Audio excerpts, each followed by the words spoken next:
What's up, OB Tribe? Thanks for joining me today. Today we're going to be covering video 2 in our gear guide for new backpackers. In this video we're going to be covering part of your sleep system.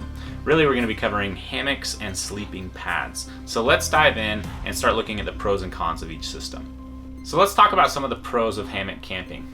There are a lot of people out there that claim that hammocks are way more comfortable than sleeping on the ground. That is a preference though, and I do find that they are more comfortable.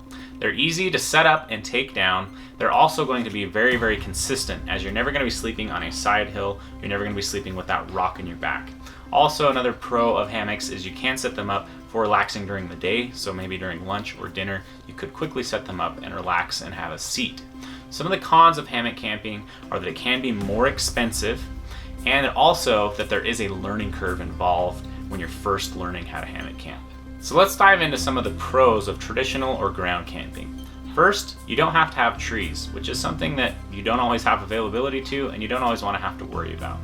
Second, usually it is cheaper or more budget friendly, especially as you start getting into the colder temperatures where you need a higher R value.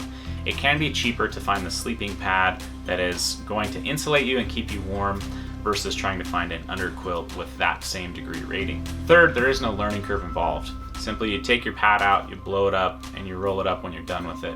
When you use a hammock setup, there is a little bit of a learning curve. Typically you're going to want to set up a hammock and practice a little bit with it before you hit the trail. Some of the cons of traditional or ground camping would be that to get more comfort, you either have to pack something that is more heavy or that takes more time to set up, like a thicker air pad that you're going to have to blow up.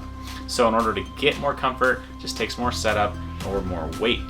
Another con would be that there is the possibility that you're going to sleep on a rock, or maybe that your pad's going to deflate a little bit as the air cools off, and that you're going to start feeling that rock in the middle of the night and have to readjust. So if you're thinking that a hammock setup might be better for you, let's dive into some of the different types of hammocks and their features. You have a single and a double hammock. The double hammock is known to be a little bit more comfortable. Most people are sleeping on an angle in that hammock so that they can lay flatter, but it does require the use of an underquilt and a top quilt. You wouldn't be able to use a one-piece system for it, but it is known to be a little bit more comfortable.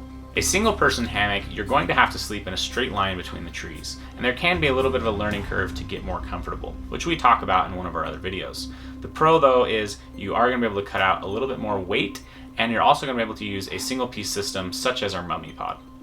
Within all hammocks though, there are things that make them lighter or heavier, and that usually boils down to what I call the ingredients of them, or the fabrics used. Inside of those, there are heavier and lighter fabrics. Typically with a double hammock, you're going to have a little bit heavier fabric because it's going to be rated for more like 400 or 500 pounds. But the denier of that fabric is what's going to add to the weight. So if you're using, let's say, a heavier 75 denier fabric, you're going to add a little bit more weight compared to say our single person hammock, which is a 40 denier, more technical fabric, which shaves off some weight. So that's one thing to consider. What fabrics are you getting and what kind of weights are those going to come in at? The other thing to consider that sometimes hammock campers forget is the tree strapping and the suspension system that you're using. A lot of times they aren't really calculating those weights in, but they do matter. A lot of people are using suspension systems that are well over a pound, sometimes more than that, and that really adds up on the trail. You can look for lighter options that are using Dyneema whoopee slings and lighter weight tree straps. I know that our systems weigh in at about 4.5 ounces. So again, that's 4.5 ounces versus well over a pound. So you shave off weight in your hammock by just buying the more technical and more expensive fabrics.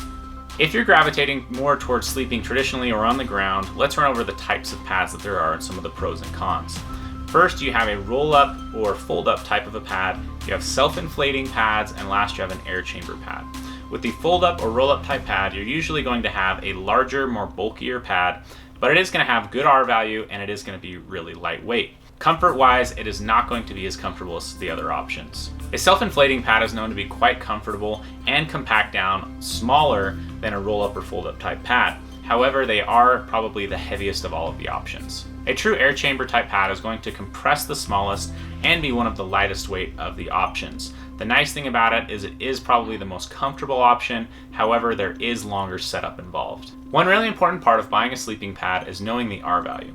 Some of you might not know what R values are, but that is basically the amount of insulation that is in that pad and how much it's going to keep you warm. If you're going to be sleeping in 60 or maybe down into the 50s, you might not even need an insulated pad. But if you go below that, you most definitely will.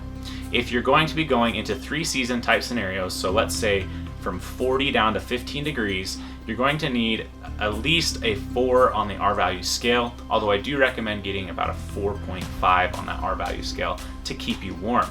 If you're going to be going colder than that into a winter or 4-season type scenario, maybe getting down to about that 0-degree mark, you're really going to want something at minimum of 5, probably getting closer to 6 on that R-value scale. So let's talk about some weight guidelines when buying both of these. It's actually the same for both in my mind. A lightweight option for a hammock and its strapping or a sleeping pad is going to be 2 pounds or less. If you're wanting to go truly ultralight, you really need to find a hammock with its strapping or a pad that's going to be around the 1 pound or 16 ounce mark. So this concludes our second video in our gear guide for new backpackers. On the next video, we're going to be finishing up sleep systems and talking about sleeping bags and the different types and kinds there. If you want a checklist to start backpacking, make sure you jump over to outdoorvitals.com/checklist, where you'll be able to grab that as a download. Also, make sure that you are subscribed below and that you've clicked the bell notification next to it so that you are notified when we release that next video. Thanks for tuning in, guys, and we'll see you on the next one.